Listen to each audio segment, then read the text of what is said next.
जय हिंद दोस्तों, स्वागत है आप सभी का आपके अपने YouTube channel GS hub by DS sir में। तो कैसे हो आप लोग? उम्मीद करता हूँ आप सब अच्छे होंगे। साथ ही आज की श्रृंखला में हम देखने वाले हैं जीएस जीके की एक अति महत्वपूर्ण क्लास। क्या देखने वाले हैं साथी? जीएस जीके की एक अति महत्वपूर्ण क्लास। जिस भी एग्ज़ाम में आपका जीएस जीके आता है, देखो साथी, यहाँ पर हम देखने वाले हैं आपके जिस भी एग्ज़ाम में आता है, अग्निवीर है, सीआरपीएफ है, एसएससी का कोई भी एग्ज़ाम या फिर यूपी पुलिस, इन सभी के लिए जीएस जीके की रामबाण क्लास आपके लिए लेकर आए हैं। इसमें रहेंगे टॉप 25 अति महत्वपूर्ण प्रश्न जो कि आपके प्रीवियस ईयर एग्जाम्स में पूछे गए क्वेश्चन रहेंगे। क्या रहेंगे? आपके प्रीवियस ईयर एग्जाम में पूछे गए क्वेश्चन, टॉप 25 क्वेश्चन रहने वाले हैं। और जीएस जीके आप अग्निवीर जीडी की तैयारी कर रहे हैं या फिर सीआरपीएफ की तैयारी कर रहे हैं या फिर एसएससी की किसी भी एग्ज़ाम की या फिर यूपी पुलिस की तैयारी कर रहे हैं, तो इसके लिए ये क्लास अति महत्वपूर्ण साबित होने वाली है। प्रतिदिन शाम 8 बजे आपकी क्लास ली जाएगी। कभी कभी आवश्यक कारणों के चलते क्लास 8:30 पर हो जाती है, क्योंकि 8 बजे नहीं हो पाती है तो फिर 8:30 पर आप एक बार नोटिफिकेशन ज़रूर देखें। आपको क्लास प्रतिदिन होती है, ठीक है। तो चलते हैं आज के पहले प्रश्न की तरफ। आज का मोटिवेशन कोड जो आपको ऊर्जावान बनाएगा और मंजिल के प्रति जागरूक रखेगा। कह रहा है आपके घर वालों को आपसे काफ़ी उम्मीदें हैं। कह रहा है साथी, आपके घर वालों को आपसे काफ़ी उम्मीदें हैं, इसलिए डोंट गिव अप। क्या कह रहा है? इसलिए डोंट गिव अप। साथी, आपको परीक्षा की तैयारी को बीच में छोड़ के नहीं जाना है। बीच में छोड़ के नहीं जाना है, या फिर अभी आप तैयारी कर रहे हैं और आप बढ़िया से दिन में नींद लेते हैं तो भूल जाइए इस नींद को, क्योंकि आपको गिव अप नहीं करना है। आपको बीच में तैयारी नहीं छोड़नी है, ठीक है। क्योंकि आपके जो माता पिता हैं वो आपसे काफ़ी उम्मीद लगा कर बैठे हैं कि मेरा बेटा आज नहीं तो कल क्या हो जाएगा, एग्ज़ाम क्रैश कर जाएगा, ठीक है। तो इसलिए आपको गिव अप नहीं करना है, किसी भी हालात में गिव अप नहीं करना है, ठीक है। अच्छा सा मेंटेनेंस बना के आपको तैयारी करनी है। तो इसी जोश और जुनून के साथ चलते हैं आज के पहले प्रश्न की तरफ। आज का पहला प्रश्न आपसे कह रहा है, जबड़ा जबड़ा निम्नलिखित में से किस भाग का होता है। यानी कि आप बताएंगे जो जबड़ा होता है ये निम्नलिखित में से किस भाग में होता है। पैर में होता है, हाथ में होता है, खोपड़ी में होता है या गर्दन में होता है, ठीक है। तो आप याद रखेंगे जो गर्दन से ऊपर का हिस्सा होता है, जो अपनी ये मुंडी होती है, ये गर्दन से जो ऊपर की होती है। कैसी? गर्दन से जो ऊपर की होती है, आँखें हो गया, आपका मुँह हो गया, आपकी नाक हो गई, ठीक है, थोड़ी टेढ़ी मेढ़ी है, एडजस्ट कर लेंगे, ठीक है, कान हो गए, ये जो भी चीज़ें होती हैं ये सारी की सारी आपकी खोपड़ी का हिस्सा होती हैं। किसकी? खोपड़ी का हिस्सा होती हैं। आप ऑप्शन याद रखेंगे अच्छे से। आपका जबड़ा हो, ये जबड़ा हो, ठीक है, ये पूरा जबड़ा, इसको मैंडिबल हड्डी कहते हैं। जो जबड़े की हड्डी होती है साथी, इसको क्या कहते हैं? याद रखेंगे, मैंडिबल हड्डी कहते हैं। और ये सबसे मजबूत हड्डी भी होती है। कैसी है? शरीर की सबसे मजबूत हड्डी कौन सी हो जाएगी? आपकी मैंडिबल हड्डी हो जाएगी। इंपॉर्टेंट प्रश्न है। और ये जो आपका जबड़ा होता है, यानी कि गर्दन से ऊपर का जितना भी आपका हिस्सा रहेगा, ये सारा का सारा खोपड़ी में आएगा, ठीक है। इसको अच्छे से याद रखेंगे। आपका जबड़ा हाथ में नहीं होगा, पैर में नहीं होगा, ये तो आपके ऑप्शन गलत ही हो जाएंगे। गर्दन ये भी नहीं होगा, ठीक है। तो याद रखेंगे जो आपका जबड़ा होता है ये किसका हिस्सा हो जाएगा? खोपड़िया का, ठीक है, अच्छे से याद रख लेंगे। इसके अलावा बात करेंगे पैर, तो पैर में आपकी फीमर हड्डी पाई जाती है। क्या पाई जाती है? फीमर। इसको कहते हैं जांग की हड्डी। क्या कहते हैं साथी? जांग की हड्डी कहते हैं। और सबसे बड़ी हड्डी होती है। कैसी? सभी विद्यार्थी याद रखेंगे, सबसे बड़ी हड्डी कौन सी होती है? जांग की हड्डी होती है, अच्छे से याद रख लेंगे। हाथ की बात करें तो हाथ में आपकी क्या पाया जाता है? ये भुजा की हड्डी पाई जाती है, ठीक है। इसको आप कमेंट बॉक्स में छाप के बताएंगे क्या कहते हैं। जो आपके भुजा में हड्डी पाई जाती है इसको क्या कहते हैं, ठीक है। चलते हैं अगले प्रश्न की तरफ। इसका आंसर क्या हो जाएगा? खोपड़ी इज द राइट आंसर। अगला प्रश्न हमसे क्या कह रहा है, निम्नलिखित में से किस पर्वत श्रेणी को ऊपरी एशिया की रीढ़ के रूप में जाना जाता है। आप बताएंगे इनमें से कौन सी पर्वत श्रेणी है जिसे ऊपरी एशिया की रीढ़ के नाम से जाना जाता है। तो याद रखेंगे भारत में कुछ इस प्रकार से भारत का मैप है। देखो याद रखेंगे कुछ इस प्रकार से भारत का मैप मिलता है, ठीक है। इस प्रकार से कुछ भारत का मैप मिलता है। तो याद रखेंगे इसमें जो इसका ऊपरी हिस्सा होता है, यहाँ से ये ऊपरी हिस्सा है, ये जो आपका हिस्सा है ये आपके काराकोरम पर्वत श्रेणी का हिस्सा है। किसका? याद रखेंगे, काराकोरम पर्वत श्रेणी का हिस्सा है। और इसको कहते हैं ऊपरी एशिया की रीढ़, ठीक है। क्या कहते हैं? भारत के उत्तरी भाग की रीढ़ या फिर ऊपरी एशिया की रीढ़ कहते हैं, अच्छे से याद रख लेंगे। बात करें काराकोरम की श्रेणियां हैं जिनमें आपकी जास्कर श्रेणी, लद्दाख श्रेणी और पीर पंजाल श्रेणी। कौन सी? पीर पंजाल श्रेणी। ये आपकी किसकी है, ठीक है, आप याद रख लेंगे इनमें से अच्छे से। देखो यहाँ पर पीर पंजाल की बात करें तो ये आपकी लघु हिमालय की सबसे बड़ी चोटी हो जाएगी, ठीक है। किसकी? लघु हिमालय की। इंपॉर्टेंट प्रश्न है, याद रखेंगे। यहाँ पर हमने आपको काराकोरम बता दिया, ये गलत हो जाएगा। पीर पंजाल जो श्रेणी है ये जम्मू कश्मीर में पड़ती है और ये आपकी लघु हिमालय की सबसे बड़ी श्रेणी हो जाएगी, ठीक है, पर्वत श्रेणी। इसके अलावा बात करें जो आपका ट्रांस हिमालय है, कौन सा साथी? जो आपका ट्रांस हिमालय है। इस ट्रांस हिमालय के 4 हिस्से हैं कुल। कौन कौन से 4 हिस्से हैं सर? तो इसमें आपका पहला तो काराकोरम हो जाएगा। इसी श्रेणी में आपका केटू पर्वत, गार्डविन एस्टन पर्वत इसी श्रेणी में स्थित है, काराकोरम में। इंपॉर्टेंट प्रश्न याद रखेंगे। और इसे ऊपरी एशिया की रीढ़ भी कहा जाता है। तो ट्रांस हिमालय की हम बात कर रहे हैं, जिसके कितने हिस्से हैं साथी? 4 हिस्से। देखो एक बार पुनः से देख लेते हैं। जो आपका ट्रांस हिमालय है, कौन सा हिमालय? ट्रांस हिमालय है साथी। इसमें क्या है? इसके 4 हिस्से हैं, जिनमें आपका काराकोरम, कैलाश, जास्कर, लद्दाख, ठीक है। इस प्रकार से पहले नंबर पे काराकोरम, फिर लद्दाख श्रेणी, फिर जास्कर श्रेणी, फिर कैलाश श्रेणी, ठीक है। एक बार से इनको नाम दे लेंगे। काराकोरम, काराकोरम के अलावा लद्दाख हो जाएगी, लद्दाख के अलावा आपका जास्कर, जास्कर के अलावा कैलाश, ठीक है। इनमें से ये जो 4 श्रेणियाँ हैं ट्रांस हिमालय की, इसमें जो पहली श्रेणी है आपकी काराकोरम, इसी काराकोरम में आपका केटू यानी कि गार्डवन एस्टन, भारत का सबसे ऊंचा पर्वत, ठीक है, गार्डवन एस्टन ये इसको कहते हैं। इसकी हाइट कितनी है? याद रखेंगे। इसकी हाइट के बारे में आप याद रख लेंगे। जो गार्डवन एस्टन पर्वत है इसकी हाइट है 8611 मीटर। कितनी है? 8611 मीटर इसकी हाइट है। और ये किस में स्थित है? तो काराकोरम पर्वत श्रेणी ट्रांस हिमालय का हिस्सा है, ठीक है, याद रख लेंगे सभी साथी। और इसके अलावा बात करें कैलाश की, तो ये भी आपका किसका हिस्सा हो जाएगा? तो याद रखेंगे ट्रांस हिमालय का। और कैलाश के अलावा जास्कर श्रेणी जम्मू कश्मीर में पाई जाती है। इसके अलावा लद्दाख श्रेणी टोटली लद्दाख में पाई जाती है। लद्दाख पर्वत श्रेणी ये कहाँ पर है? लद्दाख में। और ये आपकी ये भी किसका हिस्सा हो जाएगी? ट्रांस हिमालय की। तो ऊपरी एशिया की रीढ़ की बात करें, काराकोरम हो जाएगा। और काराकोरम में भारत का सबसे ऊंचा पर्वत जो आपका केटू या फिर गार्डविन एस्टन या फिर इसी को सर्वेस कहते हैं या फिर इसी को गौरी नंद के नाम से जानते हैं। ये जो आपका केटू है इसको इसके 4-5 नाम हैं, गार्डविन एस्टन, गौरी नंद, सर्वेस, ठीक है। और ये भी याद रख लेंगे ये वर्तमान में पीओके में स्थित है। कहाँ पर? पीओके में, यानी कि पाकिस्तान ऑक्युपाइड कश्मीर में स्थित है। ये भी आप लोग अच्छे से याद रखेंगे। तो इसका आंसर क्या हो जाएगा? काराकोरम हो जाएगा। चलते हैं अगले प्रश्न की तरफ। अगला प्रश्न आपसे कह रहा है निम्नलिखित में से कौन सा एक पारंपरिक ऊर्जा का स्रोत नहीं है? क्या कह रहा है साथी? जो इनमें से कौन सा एक पारंपरिक ऊर्जा का स्रोत नहीं है? तो याद रखेंगे जो आपका कोयला है। क्या साथी? याद रख लेंगे जो आपका कोयला होता है ये आपका पारंपरिक ऊर्जा का स्रोत नहीं पूछा, यहाँ पर है पूछा है। क्या पूछा है? पूछा है। तो है में क्या हो जाएगा? ये आपका कोयला हो जाएगा, ठीक है। अच्छे से याद रख लेंगे। जो कोयला होता है ये पृथ्वी के कहाँ से आता है? तो याद रखेंगे पृथ्वी के अवशेष जो होते हैं, पुराने जानवर थे जो मर गए थे, दब गए थे, उनसे क्या बनता है? कोयला बनता है। जैसे डायनासोर वगैरह दब के मर गए तो उनसे क्या बना? कोयला बना। या फिर कोई वनस्पति थी वो सड़ गल के, प्राचीन काल की वनस्पति, उससे क्या बना? कोयला बना, ठीक है। इसी से क्या बनते हैं? पेट्रोलियम पदार्थ बनते हैं। तो ये सारे के सारे कैसे स्रोत होते हैं? पारंपरिक स्रोत। यानी कि ये स्रोत एक ना एक दिन खत्म हो जाएंगे। क्या हो जाएंगे? खत्म हो जाएंगे, ठीक है। इसके अलावा बात करें ज्वार की, तो ये किससे क्या होता है? ये समुद्र से बनने वाली ऊर्जा होती है, ज्वारी ऊर्जा। और चंद्रमा जब पृथ्वी के बीच में गुरुत्वाकर्षण बल लगता है तो क्या आते हैं? ज्वार भाटा आते हैं, उसी से बनती है समुद्र के द्वारा, ठीक है। इसमें टरबाइन लगे होते हैं, जैसे ही ज्वार आते हैं वो टरबाइन को घुमाते हैं और क्या हो जाता है? ऊर्जा बन जाती है, ठीक है। ये आपका पारंपरिक नहीं होगा। बात करें भूतापी की, तो पृथ्वी के अंदर की जो गर्मी है उससे बनने वाली ऊर्जा कैसी है? भूतापी ऊर्जा। और याद रखेंगे इसके अलावा सौर ऊर्जा, ये आपकी नवीकरणीय ऊर्जा है। कैसी है? नवीकरणीय ऊर्जा है, इसको याद रख लेंगे। सौर ऊर्जा कैसी ऊर्जा है? नवीकरणीय ऊर्जा, यानी कि ये ऊर्जा कभी समाप्त ना होने वाली ऊर्जा, ठीक है, याद रख लेंगे। नवीकरणीय ऊर्जा है, कभी समाप्त ना होने वाली ऊर्जा, इसको भी याद रखेंगे। और पारंपरिक स्रोत में क्या हो जाएगा? आपका कोयला हो जाएगा। उम्मीद करता हूँ ये आपको समझ में आया होगा। चलते हैं अगले प्रश्न की तरफ। अगला प्रश्न आपसे कह रहा है भूमध्य सागर किस महासागर का हिस्सा है? क्या कह रहा है साथी? भूमध्य सागर किस महासागर का हिस्सा है? तो सभी साथी याद रखेंगे जो आपका अटलांटिक महासागर है। कौन सा? अटलांटिक महासागर। आपको मैंने कई बार करवाया है, ये एस आकृति का होता है। और एस आकृति में यहीं पर इससे एक छोटी सी संधि बनती है, जिब्राल्टर की संधि। क्या बनती है? जिब्राल्टर की संधि। इसको याद रख लेंगे। स्पेन और पोर्टुगाल और नीचे दक्षिण अफ्रीका का जो मोरक्को होता है यहाँ से मिलकर बनती है जिब्राल्टर की संधि, ठीक है। ऊपर स्पेन पुर्तगाल और नीचे आपका मोरक्को हो जाएगा अफ्रीका, ठीक है, इसको याद रखेंगे। तो इसमें क्या होता है साथी? जब ये संधि बनती है तो यहाँ पर एक जल निकाय बन जाता है। क्या बनता है? जल निकाय बन जाता है। इसी को क्या कहते हैं? भूमध्य सागर कहते हैं साथी। क्या कहते हैं? भूमध्य सागर कहते हैं। इंपॉर्टेंट है, याद रखेंगे।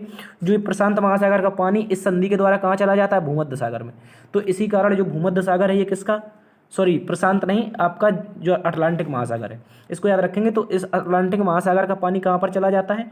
भूमध्य सागर में। तो हिस्सा किसका हो जाएगा? अटलांटिक महासागर का। अच्छा प्रश्न है, याद रखेंगे आप। आपके पास यदि मैप है तो आप यूरोप और दक्षिण अफ्रीका के बीच में देखिए, वहाँ पर आपको एक संधि मिलेगी जिसे जिब्राल्टर की संधि कहते हैं, स्ट्रेट ऑफ जिब्राल्टर। और इसमें इसी बगल में बीच में क्या होगा? भूमध्य सागर। बगल में एस आकृति का क्या हो जाएगा आपका? ये हो जाएगा कौन सा महासागर? अटलांटिक महासागर।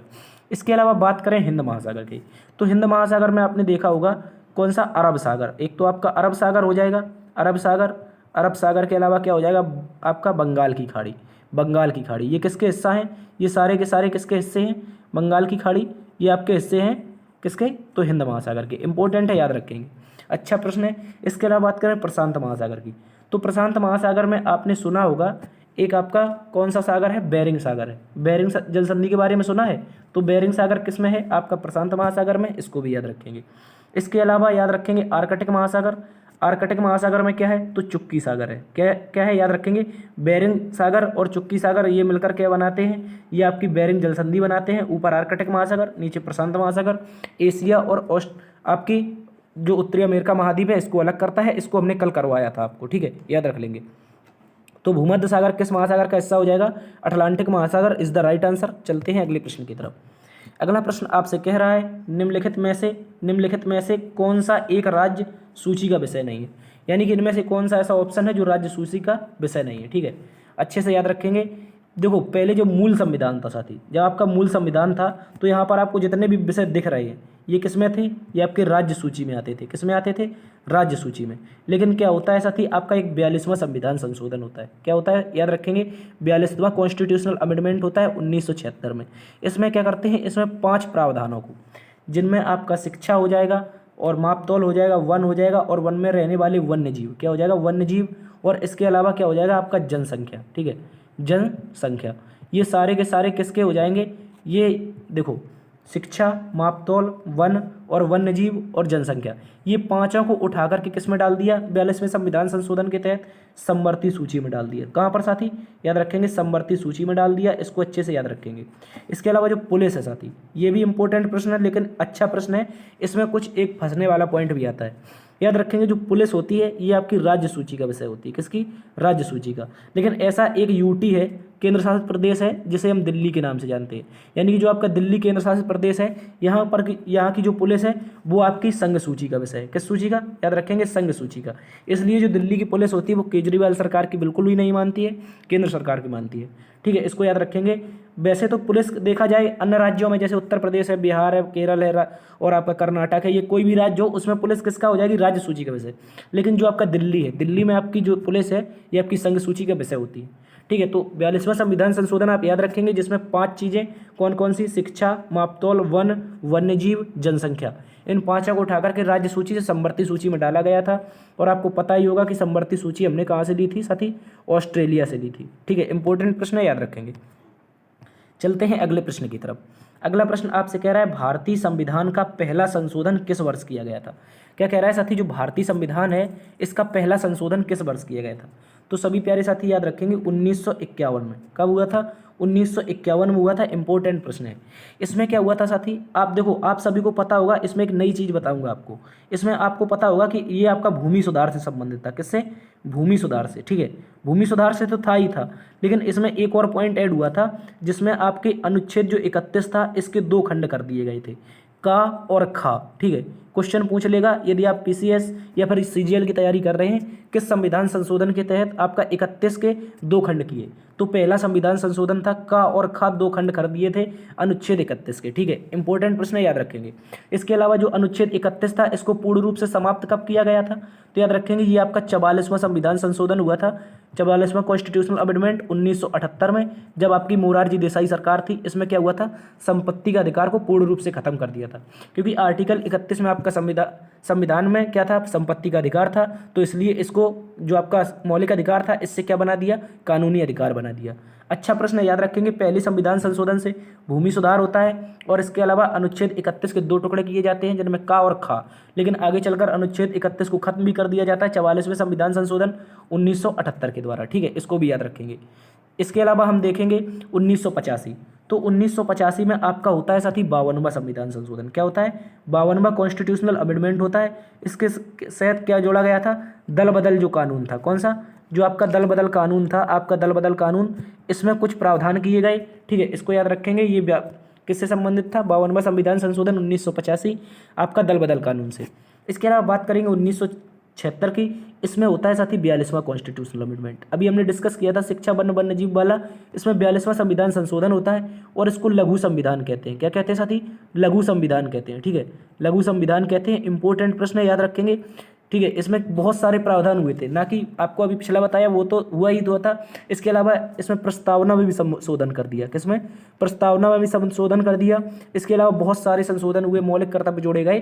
तो पूरा का पूरा जो 42वां संविधान संशोधन था, ये आपका सरदार स्वर्ण सिंह समिति की सिफारिश पर हुआ था।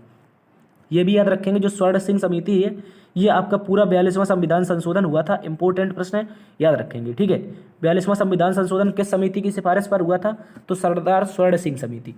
इसके अलावा बात करेंगे 1956 की। तो सर 1956 में क्या हुआ था? तो याद रखेंगे, इसमें आया था 7वां संविधान संशोधन। क्या आया था? 7वां कॉन्स्टिट्यूशनल अमेंडमेंट आता है। और इसमें सर क्या होता है? तो याद रखेंगे, इसमें आपका राज्य पुनर्गठन आयोग आता है। क्या आता है? राज्य पुनर्गठन आयोग आता है। और किसकी अध्यक्षता में आता है? तो याद रखेंगे, ये आपका आता है फजल अली की। किसकी? फजल अली की। फजल अली जस्टिस थे उस समय, इनकी अध्यक्षता में आता है राज्य पुनर्गठन आयोग। और इसमें भाषा के आधार पर पहला राज्य बनता है इसी के तहत 1953 में। देखो, ये 56 में तो संशोधन हुआ था, लेकिन ये जो राज्य पुनर्गठन अधिनियम था फजल अली के नेतृत्व का, 1953 में इसको इससे पहले क्या बना दिया गया था? आंध्र प्रदेश को भाषा के आधार पर राज्य बना दिया गया था। तो क्वेश्चन पूछेगा आपसे, भाषा के आधार पर ऐसा पहला कौन सा राज्य था जिसका क्या हुआ? निर्माण हुआ? तो याद रखेंगे, आपका जो आंध्र प्रदेश है साथी। कौन सा? आपका आंध्र प्रदेश है। ये आंध्र प्रदेश आपका भाषा के आधार पर पहला राज्य बना था। इसी के बाद भाषा के आधार पर ही दूसरा राज्य आंध्र प्रदेश से अलग बनकर कौन बन गया साथी? तेलंगाना भी बन गया। क्या बन गया? तेलंगाना बन गया। ठीक है, ये भी याद रखेंगे। आंध्र प्रदेश में कौन सी भाषा बोली जाती है? तो याद रखेंगे, यहाँ पर तेलुगु भाषा बोली जाती है। कौन सी? तेलुगु भाषा बोली जाती है। ठीक है, इसको भी याद रखेंगे। अच्छा प्रश्न है, इसको अच्छे से याद रख लेंगे। चलते हैं अगले प्रश्न की तरफ। अगला प्रश्न आपसे कह रहा है, Tata iron and steel company TISCO की स्थापना किस वर्ष हुई? क्या कह रहा है? जो Tata steel and iron company है, इसकी स्थापना कब हुई थी? तो याद रखेंगे, इसकी स्थापना साथी 1907 में होती है। कब होती है? 1907 में। कहाँ पर हुई थी? तो याद रखेंगे, जमशेदपुर में। ये भी याद रख लेंगे, जमशेदपुर में इसकी स्थापना हुई थी। इंपॉर्टेंट प्रश्न है। और ये कहाँ पर है? वर्तमान में झारखंड में। कहाँ पर है साथी? झारखंड का एक हिस्सा है जमशेदपुर। इसको भी आप लोग याद रख लेंगे। तो जमशेदपुर में 1907 में, ठीक है, दोराब जी टाटा जी के द्वारा क्या की जाती है? इसकी स्थापना की जाती है टिस्को की। इसके अलावा बात करेंगे 1946। तो 1946 में सर क्या हुआ था? इसमें हुआ था आपका, क्या हुआ था? जो आपकी संविधान सभा थी, हमने कल डिस्कस किया था, जो संविधान सभा थी, इसका चुनाव कब हुआ था? तो याद रखेंगे, जुलाई 1946। कब हुआ था? पूरा याद रख लेंगे, जुलाई 1946। ठीक है, संविधान सभा का चुनाव जुलाई 1946 में हुआ था और टोटल 389 सीटों पर हुआ था। कितनी सीटें थी साथी? इसको याद रख लेंगे, 389 सीट थी। ठीक है, इसके अलावा 1911 में क्या हुआ था? सर दिल्ली को राजधानी घोषित किया गया था। क्या किया गया था? कोलकाता से दिल्ली को राजधानी घोषित किया गया था। ठीक है, घोषित करने की बात कर रहे हैं, लेकिन यदि पूछे स्थानांतरण कब हुआ, यानी कि कोलकाता से स्थानांतरण कब हो गया, तो याद रखेंगे 1912 में। एक साल बाद 1912 में इसका स्थानांतरण भी हो जाता है। इसके अलावा सर 1932 में क्या हुआ था? तो याद रखेंगे 1932 में हुआ था आपका पूना पैक्ट। क्या हुआ था? पूना पैक्ट। आपने सुना होगा पूना पैक्ट कब हुआ था? 1932 में 24 सितंबर को हुआ था। ये भी याद रखेंगे, 24 सितंबर को। किस किस के मध्य हुआ था सर? तो याद रखेंगे बी आर अम्बेडकर और बापूजी के मध्य। कौन? राष्ट्रपिता बापूजी के मध्य क्या हुआ था? आपका पूना पैक्ट हुआ था। ठीक है, इनको अच्छे से याद रख लेंगे। बी आर अम्बेडकर और राष्ट्रपिता बापूजी के मध्य क्या हुआ था? पूना पैक्ट हुआ था। चलते हैं अगले प्रश्न की तरफ। अगला प्रश्न कह रहा है, निम्नलिखित में से कौन भारत के सर्वोच्च न्याय क्या कह रहा है? निम्नलिखित में से क्या भारत के सर्वोच्च न्यायालय के क्षेत्राधिकार में नहीं आता है? यानी कि ऐसा कौन सा ऑप्शन है जिस पर आपका सर्वोच्च न्यायालय कुछ भी नहीं कर सकता है? तो याद रखेंगे, जो आपका सर्वोच्च न्यायालय है, ये वित्तीय मामलों में, भारत सरकार के वित्तीय मामलों में कोई दखलंदाजी नहीं करता है। याद रखेंगे, जो सर्वोच्च न्यायालय है, ये वित्तीय मामलों में क्या करता है? कोई दखलंदाजी नहीं करता है। लेकिन बात करें पुनर्विचार की, जब कानून पर पुनर्विचार की बात आती है, तो अनुच्छेद 137, याद रखेंगे, अनुच्छेद 137 सुप्रीम कोर्ट को क्या देता है? आदेश देता है कि आप कानून पर पुनर्विचार कर सकते हैं। मूल अधिकार पर अनुच्छेद 32 के तहत सुप्रीम कोर्ट क्या करता है? आपका रिट जारी करता है। ये भी याद रख लेंगे। इसके अलावा बात करें परामर्श की, तो याद रखेंगे किसी भी कानून के संबंध में हम क्या कर सकते हैं, तो सुप्रीम कोर्ट से सरकार परामर्श ले सकती है, ठीक है। और परामर्श सुप्रीम कोर्ट राष्ट्रपति को दे सकता है अनुच्छेद 143 के तहत, ठीक है। राष्ट्रपति बाध्य नहीं होगा मानने के लिए, लेकिन जो परामर्श है ये 143 के तहत जो सुप्रीम कोर्ट है किसको दे सकता है, राष्ट्रपति को। तो इसका आंसर क्या हो जाएगा, वित्तीय, ठीक है। वित्तीय मामलों में सुप्रीम कोर्ट कुछ भी नहीं करता है सरकार के खिलाफ, ठीक है, अच्छे से याद रखेंगे। अगला प्रश्न कह रहा है चित्तौड़ का विजय स्तंभ किसने बनवाया था, ये कल का रिपीटेड क्वेश्चन है, इसका आंसर क्या हो जाएगा, राणा कुंभा हो जाएगा, ठीक है। अच्छा सा प्रश्न है, याद रख लेंगे। अगला प्रश्न क्या कह रहा है साथी, जीएसटी का पूर्ण अर्थ क्या होता है, यानी कि पूर्ण रूप या फिर पूर्ण अर्थ क्या होता है, ठीक है। Goods and sale tax, goods and service tax, growth and sale tax, growth and service tax. तो याद रखेंगे गुड्स एंड सर्विस टैक्स, क्या हो जाएगा, गुड्स एंड सर्विस टैक्स। अच्छा सा प्रश्न है, याद रखेंगे। इसमें क्या होता है सर, इसको कहते हैं गुड्स एवं सर्विस टैक्स, मतलब वस्तु एवं सेवा कर, क्या कहते हैं, वस्तु एवं सेवा कर, ठीक है। वस्तु एवं सेवा कर, इसका हिंदी में क्या होता है, फॉर्मेट होता है, ठीक है, वस्तु एवं सेवा कर। अच्छा प्रश्न है, याद रख लेंगे, वस्तु एवं सेवा कर, गुड्स एंड सर्विस टैक्स। इसकी बात करें तो विजय केलकर समिति, कौन सी, विजय केलकर समिति, ठीक है। विजय केलकर जो समिति थी, इसकी सिफारिश पर 2016 के अधिनियम के तहत, ये भी याद रखेंगे, 2016 के एक्ट के तहत क्या हुआ था, भारत में 101वां संविधान संशोधन हुआ था। 101वां संविधान संशोधन होता है 2016 के एक्ट के तहत विजय केलकर की समिति की सिफारिश पर, और भारत में जीएसटी लागू हो जाती है। लागू कब होती है सर, तो 1 जुलाई 2017, याद रखेंगे 1 जुलाई 2017 को कब होती है, 1 जुलाई 2017 को भारत में क्या हो जाती है, जीएसटी लागू हो जाती है। अच्छा प्रश्न है, याद रखेंगे 1 जुलाई 2017 को भारत में जीएसटी लागू हो जाती है। लेकिन बात करें भारत का पहला राज्य कौन था जिसने जीएसटी लागू की, तो याद रखेंगे साथी जो आपका असम था। असम ऐसा पहला राज्य था साथी जिसने सबसे पहले भारत में जीएसटी लागू की थी। इंपॉर्टेंट प्रश्न है, याद रखेंगे। लेकिन बात करें जीएसटी के इतिहास की, तो जीएसटी में सर्वप्रथम 1954 में, ये प्रश्न याद रखेंगे, जिस समय हम आज़ाद होकर अंगड़ाई ले रहे थे उस समय फ्रांस ने क्या किया था सर, फ्रांस ने पूरे देश में क्या लागू कर दी थी, जीएसटी लागू कर दी थी, ठीक है, जीएसटी लागू कर दी थी। अच्छा प्रश्न याद रखेंगे, जब हम क्या हुए थे, आज़ाद हुए थे, तब फ्रांस में जीएसटी लागू हुई थी, ठीक है। इसके अलावा बात करें भारत की जो जीएसटी है ये कनाडा से ली गई है। कहाँ से साथी, जो आपका कनाडा है, भारत की जीएसटी कहाँ से ली गई है, कनाडा से। और इसमें 5 प्रकार के टैक्स लगाए जाते हैं, ये भी याद रखेंगे, 5% नहीं, 5 प्रकार के टैक्स लगाए जाते हैं। अगर आपको पता है तो कमेंट बॉक्स में छाप के बता दीजिए आप, वरना आपको हम बता देंगे। चलते हैं अगले प्रश्न की तरफ।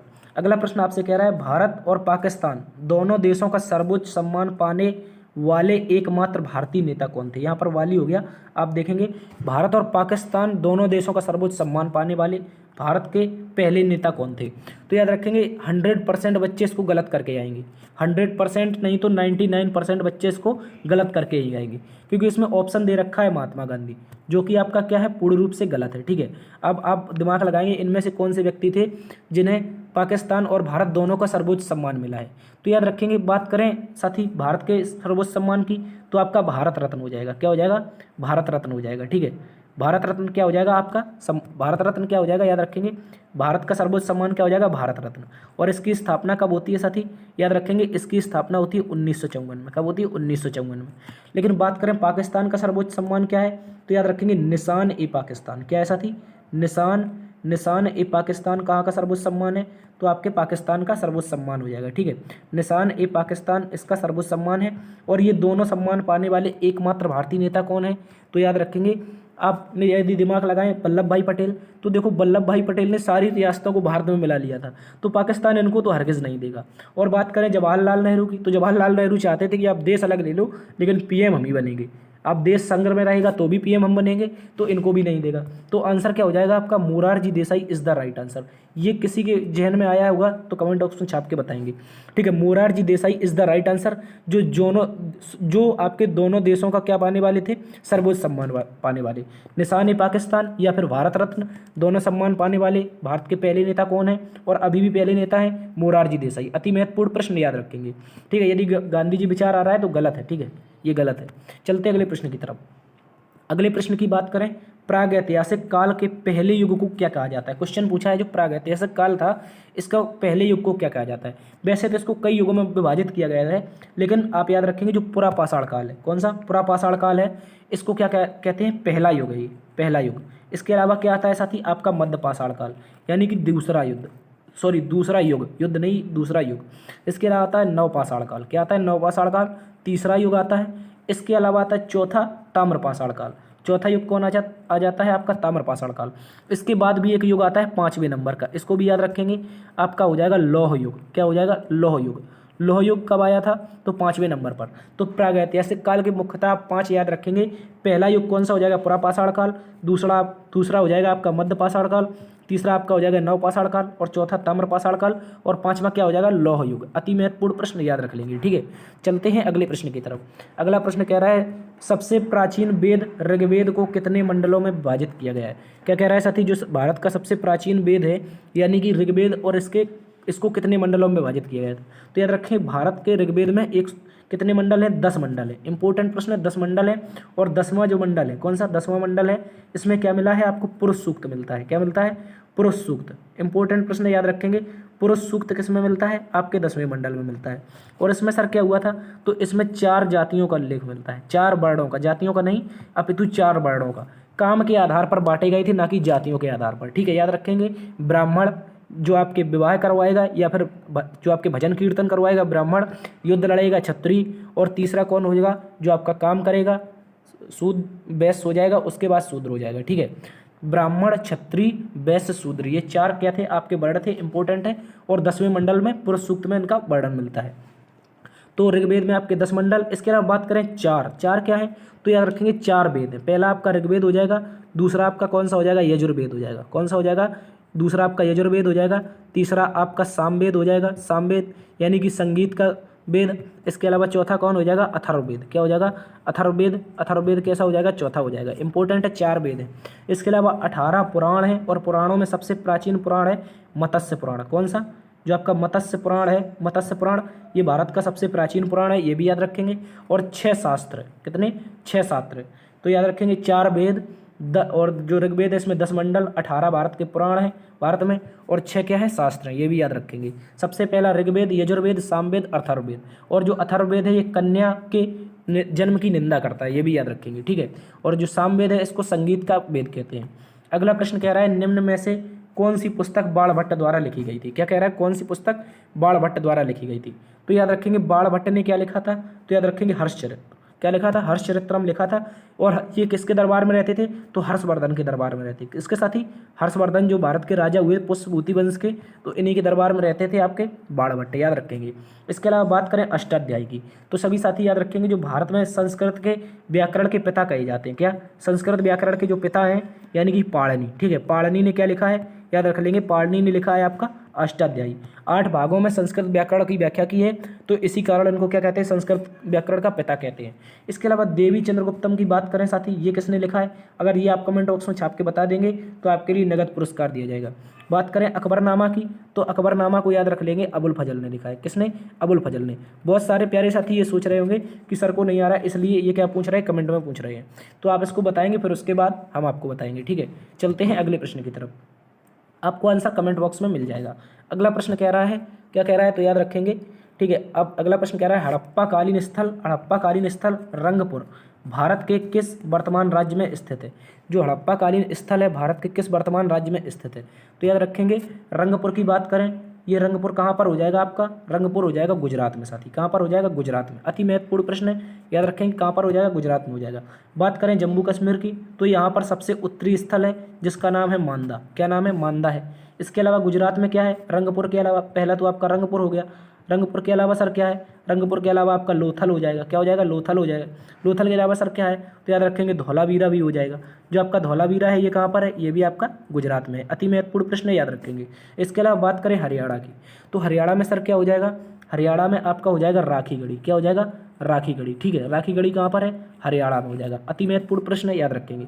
राजस्थान में क्या है? तो याद रखेंगे राजस्थान में आपका हड़प्पा का स्थल है कालीबंगा। क्या है साथी? कालीबंगा आपका हड़प्पा का स्थल है, ये भी याद रखेंगे। इसके अलावा अभी हमने आपसे क्वेश्चन पूछा है, क्या पूछा था? तो याद रखेंगे देवी चंद्रगुप्तम। क्या पूछा था? देवी चंद्रगुप्तम की रचना किसने की है? तो याद रखेंगे विशाख दत्त ने। किसने? विशाख जो दत्त हैं आपके, विशाख दत्त, इन्होंने क्या किया है? देवी चंद्रगुप्तम की रचना की है, ठीक है। विशाख दत्त या विशाखा देव करके इनको कहते हैं, विशाख दत्त देवी चंद्रगुप्तम की रचना की है। चलते अगले प्रश्न की तरफ। अगला प्रश्न आपसे कह रहा है महात्मा गांधी ने 12 मार्च 1930 को नमक आंदोलन की शुरुआत कहाँ से की थी? नमक सत्याग्रह की शुरुआत कहाँ से की थी? अहमदाबाद, चंपारण, साबरमती या दांडी? देखो यदि इस प्रकार के आपके ऑप्शन मिलते हैं तो तो आप सीधा आंसर इसका लगाएंगे साबरमती। ठीक है, हालांकि साबरमती आपका अहमदाबाद में है, लेकिन जब आपको साबरमती ऑप्शन में दिया है तो आप साबरमती ही लगाएंगे। बात करें अहमदाबाद की, तो 1918 में इन्होंने किया था अहमदाबाद मजदूर मिल आंदोलन। क्या किया था? मजदूर मिल आंदोलन किया था और मजदूरों को 35% लाभ दिलवाया था। क्या दिलवाया था? 35% लाभ। ठीक है, इंपॉर्टेंट है, याद रखेंगे। इसके अलावा बात करें चंपारण की, तो 1917 में ये सत्याग्रह होता है नील की खेती के विरोध में। किसके विरोध में? नील की खेती के विरोध में होता है। ठीक है, इसके अलावा बात करें दांडी की, तो दांडी में सर क्या हो जाएगा? दांडी मार्च जब इन्होंने ये शुरू किया था, कौन सा नमक आंदोलन, तो दांडी में जाकर क्या बनाया था? नमक बनाया था। ठीक है, नमक बनाया था। पहुंचे कब थे? 5 अप्रैल को पहुंचे थे, ये भी याद रखेंगे। 5 अप्रैल को पहुंचे थे और 6 अप्रैल को क्या बनाया था? नमक बनाया था। लेकिन अंग्रेजों ने बात नहीं मानी, तो इन्होंने इसके बाद क्या कर दिया? आपका सबने अवज्ञा आंदोलन शुरू कर दिया। ठीक है, चलते अगले प्रश्न की तरफ। अगला प्रश्न कह रहा है महापरिनिर्वाण से पहले गौतम बुद्ध ने अपना अंतिम उपदेश कहाँ दिया? तो याद रखेंगे अंतिम उपदेश आपका दिया था कुशीनगर में। ठीक है, कहाँ पर दिया था? कुशीनगर में। और बहुत सारे प्यारे, मैंने देखा है दोस्त, इसमें जो बहुत सारे टीचर हैं यूट्यूब पर वैशाली पढ़ाते हैं, लेकिन इसका आंसर क्या हो जाएगा? कुशीनगर। आपको रटना है, मैं तो छोटा यूट्यूबर ठहरा, टीचर ठहरा, तो याद रखेंगे Kushinagar is the right answer. आप गूगल या फिर किसी किताब में अच्छे से लेखक के पूछ लेंगे गौतम बुद्ध ने अपना उपदेश कहाँ दिया था, तो कुशीनगर में दिया था। और आप ये भी याद रखेंगे अंतिम उपदेश में कहा क्या था? अंतिम उपदेश में कहा था स्वयं का दीपक बनो। क्या कहा था? आपो दीपो भवा। क्या कहा था? स्वयं का दीपक बनो। इनका कहने का तात्पर्य था कि साथी आपकी दुनिया में कोई मदद नहीं करने वाला है, माता पिता के अलावा आपकी कोई मदद नहीं करने वाला है, इसलिए माता पिता कब तक साथ देंगे, इसलिए आपको स्वयं का दीपक बनना है। ठीक है, क्या बनना है? स्वयं का दीपक। अंतिम उपदेश गौतम बुद्ध का यही था कि आपो दीपो भवा, यानी कि स्वयं का दीपक बनो। और अंतिम उपदेश कहाँ दिया था? कुशीनगर में। इंपॉर्टेंट प्रश्न याद रखेंगे, इसको कहीं नोट कर लेंगे आप लोग। आपो दीपो भवा अंतिम उपदेश था। ठीक है, इसके अलावा बात करें सारनाथ की, तो सारनाथ में इन्होंने अपना पहला उपदेश दिया था। क्या दिया था? पहला उपदेश दिया था।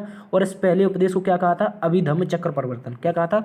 अभिधम्म चक्र परिवर्तन इन्होंने कहा था। इसके अलावा लुम्बिनी की बात करें तो 563 में, कब? 563 BC में इनका लुम्बिनी में महाराज शुद्धोधन और माता महामाया के घर इनका जन्म हुआ था। ठीक है, महाराज शुद्धोधन और माता महामाया के घर जन्म हुआ था लुम्बिनी में 563 BC में। इसके अलावा बात करेंगे सर्वाधिक उपदेश की। किसकी? सर्वाधिक उपदेश की बात करें, कहाँ पर दिए साथी? तो याद रखेंगे सर्वाधिक उपदेश आपके दिए हैं इन्होंने श्रावस्ती में। कहाँ पर? उत्तर प्रदेश में एक स्थान पड़ता है श्रावस्ती। ठीक है, उत्तर प्रदेश में श्रावस्ती नामक जिले में सर्वाधिक उपदेश दिए। इसके अलावा इनको ज्ञान प्राप्त कहाँ हुआ? संबोधि की घटना कहाँ पर हुई? तो बोधगया में। ठीक है, बोधगया में पीपल वृक्ष के नीचे। ठीक है, पीपल वृक्ष के नीचे। और नदी कौन सी थी? तो निरंजना नदी थी साथी, ये भी याद रखेंगे। निरंजना नदी के तट पर, ये भी याद रखेंगे। निरंजना नदी, पीपल का वृक्ष, बोधगया, कौन सा क्या हुआ था? ज्ञान प्राप्त। और ज्ञान प्राप्ति की घटना कहलाई थी संबोधि। ठीक है, इसको अच्छे से याद रखेंगे। और अंतिम उपदेश कुशीनगर में आपो दीपो भवा, स्वयं का दीपक बनो, कोई आपकी मदद नहीं करने वाला है। तो इसी प्रकार आपको परीक्षा में करना है, परीक्षा की तैयारी आपको ही करनी है, किसी को नहीं करनी है। ठीक है, तो चलते हैं अगले प्रश्न की तरफ। अगला प्रश्न कह रहा है भारत में ब्रिटिश शासन के दौरान किसके द्वारा रैयतवाड़ी व्यवस्था शुरू की गई थी? तो बात करें रैयतवाड़ी की, तो इसमें 2 व्यक्ति थे, रीड और मुनरो। कौन थे साथी? रैयतवाड़ी की बात करें साथी, इसमें रीड और मुनरो थे। और ये जो मद्रास प्रेसिडेंसी थी, कौन सी? मद्रास प्रेसिडेंसी। मद्रास प्रेसिडेंसी में इसकी की गई थी शुरुआत। ठीक है, मद्रास प्रेसिडेंसी में क्या हुआ था? रैयतवाड़ी की शुरुआत हुई थी। कैप्टन रीड और आपका मुनरो के द्वारा, दोनों के द्वारा की गई थी इसकी शुरुआत। ठीक है, इसके अलावा बात करें कॉर्नवालिस की, तो लॉर्ड जो कॉर्नवालिस था इसने बंगाल में, कहाँ पर? ये भी याद रख लेंगे, बंगाल प्रेसिडेंसी में क्या किया था? आपका स्थायी बंदोबस्त लागू किया था। क्या किया था? स्थायी बंदोबस्त। ये क्वेश्चन बहुत पूछे जाते हैं, बहुत इंपॉर्टेंट प्रश्न है। ठीक है, स्थायी बंदोबस्त कॉर्नवालिस ने बंगाल प्रेसिडेंसी में। इसके अलावा बात करेंगे होल्ट मैकेंजी की। होल्ट मैकेंजी ने सर क्या किया था? तो इसने महलवाड़ी व्यवस्था शुरू की थी। क्या की थी? महलवाड़ी व्यवस्था इसने शुरू की थी। और ये कहाँ पर की थी? जो आपका राजस्थान, उत्तर प्रदेश, मध्य प्रदेश। ठीक है, यानी कि बम्बई प्रेसिडेंसी के अंतर्गत आता था। ठीक है, याद रखेंगे बम्बई प्रेसिडेंसी के अंतर्गत आता था राजस्थान, मध्य प्रदेश और उत्तर प्रदेश। वर्तमान की स्थिति देखी जाए, इंपॉर्टेंट प्रश्न याद रखेंगे। पुनः देखते हैं, रैयतवाड़ी की बात करी है सर, तो सर रीड और मुनरो ने की थी मद्रास प्रेसिडेंसी में।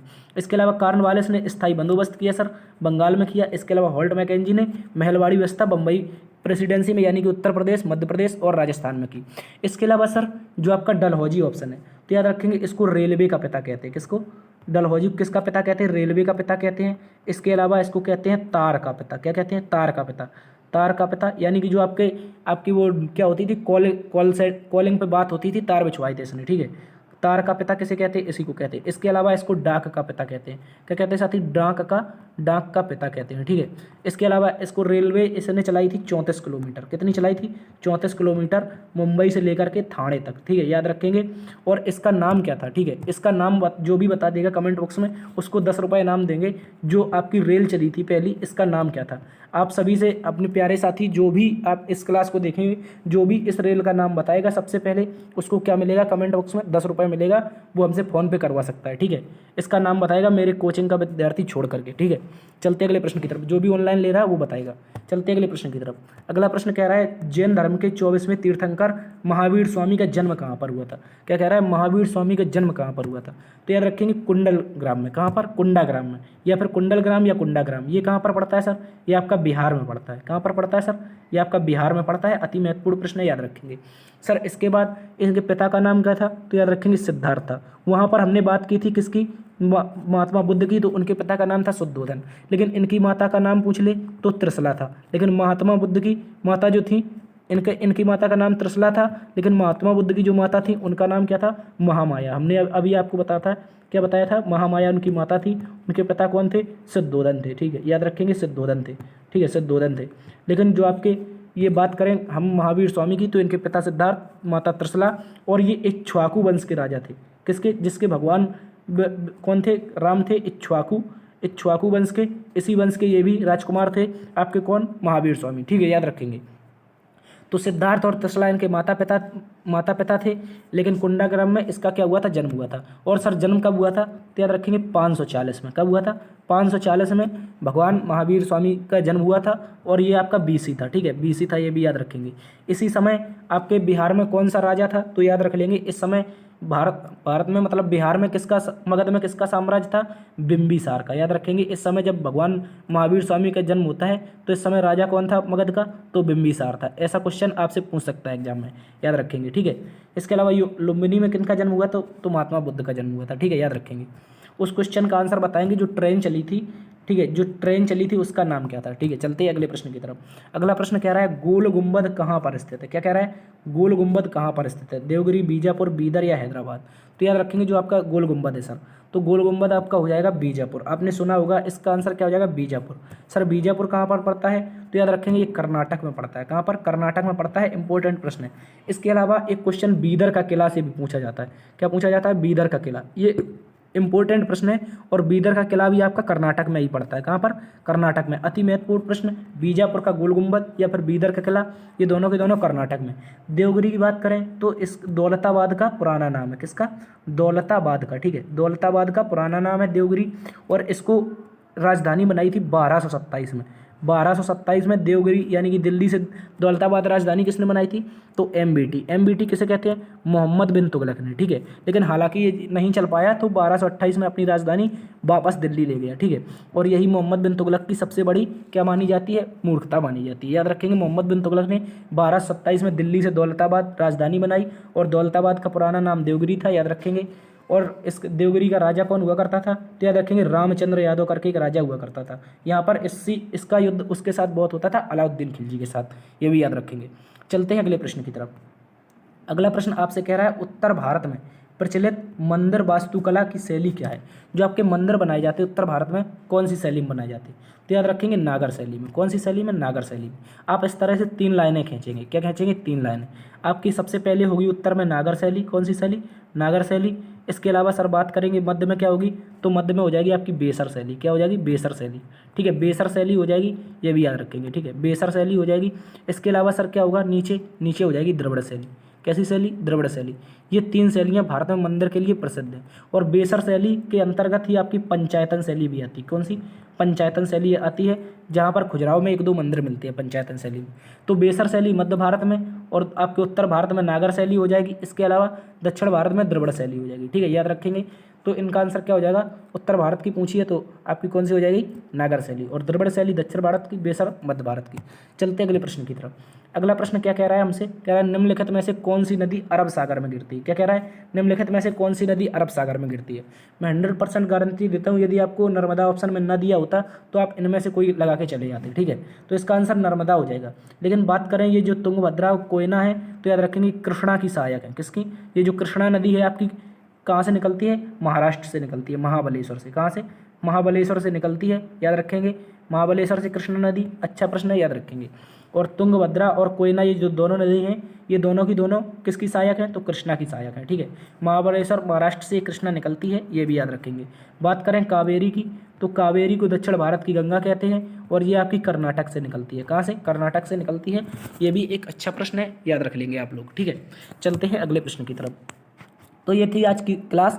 उम्मीद करता हूँ आपको आपकी क्लास पसंद आई होगी। आपको यदि पसंद आई है तो प्लीज़ आप लाइक कर दीजिए, दोस्तों में शेयर कर दीजिए और चैनल पर नए हैं तो सब्सक्राइब जरूर कर दीजिए। बहुत छोटा सा टीचर हूँ, आप यदि आप 1000 तक पहुँचा देंगे तो ठीक है, मज़ा आ जाएगा, ठीक है। दोस्तों में ज़्यादा से ज़्यादा शेयर करेंगे। देखते रहिए GS up by DS sir. मिलते अगली वीडियो में, तब तक के लिए अपना ख्याल रखना। जय हिंद।